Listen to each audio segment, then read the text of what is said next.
Na história de hoje, o último pote de mel. O pequeno urso Benny acorda com o estômago roncando.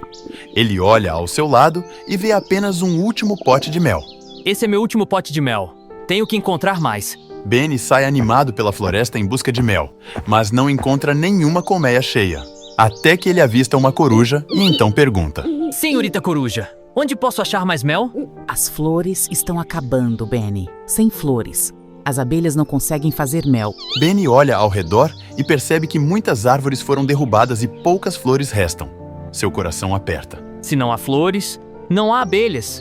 E sem abelhas, não há mel. Determinando-se a ajudar, Benny corre para um campo vazio e começa a cavar buracos.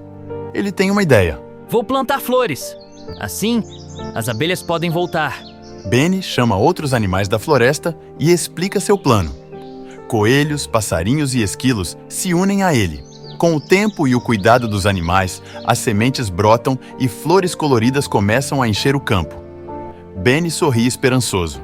As abelhas finalmente aparecem, atraídas pelo perfume das novas flores. Elas começam a recolher o néctar alegremente. Deu certo. Bem-vindas de volta, abelhinhas. Depois de algumas semanas, Benny encontra uma colmeia cheia novamente. Ele se emociona ao ver o primeiro pote de mel novo.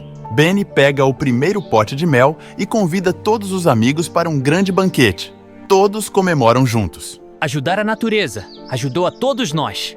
Moral da história: quando cuidamos da natureza, ela cuida de nós.